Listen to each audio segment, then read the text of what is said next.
waaw AS Pikine dafa nekk institution boo xamante ni si dafa am histoire boobu tax ba ku nekk ci bopp bi am nga wareef ci sàmm ndono bi nga xamante ni si moom nga jot fexe ba boo koy delloo nga delloo ko ak anam yu rafet moo tax ba mënuñu lu dul bu ñuy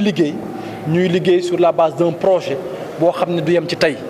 dañuy liggéey ci tey di sóoru ëllëg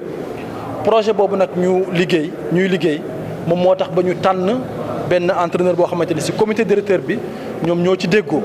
am na liste yu ñu ciblé woon waaye bi ñu xoolee ak projet bi ñu bëgg a taxawal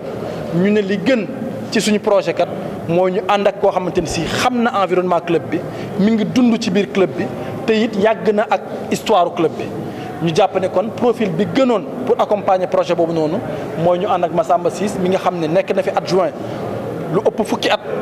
képp ku ñëw nekk entraîneur principal mu accompagner la ànd ak yow ci liggéey bi nekk fi joueur nekkoon capitaine ci équipe bi ñu jàpp ne kon ku mel noonu profilam méngoo na ak projet bi ñu bëgg a taxawal pour que Pikine nekk institution bi mu doon yokku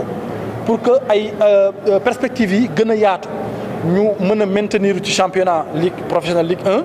1 mën a fexe ba fii ak ñetti at ñu am ay trophée majeur yooyu su ma ko waxee championnat bi la mais bu ñu mënee fii ak diir boobu noonu ñu am ay coupe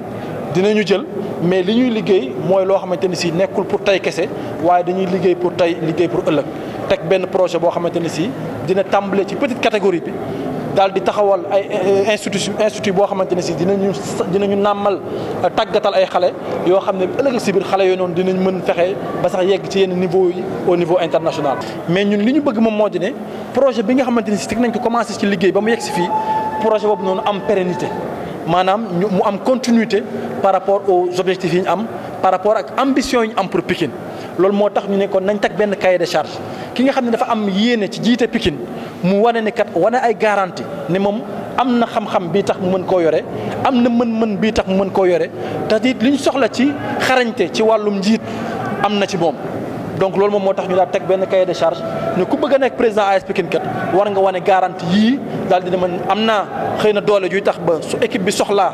te amuñu fu ñu ko mën a jëlee nga ñëw taxaw am naa aussi xarañte buy tax ba mu mën a fexe ba équipe bi mu ñu positionné ko à un niveau stratégique am naa aussi ubbeeku ci wàllum texte yi nga xamante ne moo organiser football au niveau national ak au niveau international buy tax ma war a mën a jiite AS Pikine parce que AS Pikine nu ndaw AS Pikine institution la AS Pikine label la donc ku koy jiite dafa war a am qualité yoo xam ne moom nga war a am. waaw comme ni ma ko waxee sànq AS Pikine dafa nekk club bu mag nekk na club bu am histoire nekk na club boo xam ne dafa bokk ci taarixu footballu Sénégal kon am nañ ay ambition yu kawe bëgg nañu jël ay coupe bëgg nañ jël championnat bi mais aussi booy joxe ay objectifs boo bañee pression bi bëri trop ci entraîneur bi ak ci joueurs yi da ngay joxe ay objectifs yoo xamante ni si mën nañ ko atteindre te loolu du jafe pour ñu atteindre ko daaw def nañ championnat bu baax ci phase aller bi yëpp ñun ñoo nekkoon premier phase retour bi ci la ñu nekkee 5e jàpp nañ ni loolu place bu baax la pour ku jóge ci Ligue 2 kon objectif yi déjà mooy ñu stabiliser wu en Ligue 1 fexe ba 5 premiers yooyu noonu ñu bañ koo génnati ci 2 prochaines années yi à partir de la 3e année nag bu fekkente ne li ñu teg ci projet commencé na jël forme gëm nañu dinañ mën a jël championnat bi à partir de la 3e année donc tey jii loolu mooy projet bi nga xam ne sur le moyen terme loolu la ñuy liggéey ak coach bi nga xam ne moom la ñu engagé muy Massamba Ciss te am nañu yaakaar ne dina ko atteindre incha allah. marché bi jour yi actif bi pour renforcer ko ñu ci bàyyi xel. waaw déjà ñun fexe nañ ba sécuriser suñu contrat ak suñuy joueurs parce que président dellu si na ci sànq ñaari joueurs kese ñoo fi jóge kenn ki dem Tugal keneen ki dem Arabie Saoudite yeneen ñëpp ñu ngi sous contrat ci club te ñu ngi fexe aussi nu ñu renforcer effectif boobu noonu parce que li ñu bëgg mooy chaque fois ñuy fexe di dolleeku ci wàllum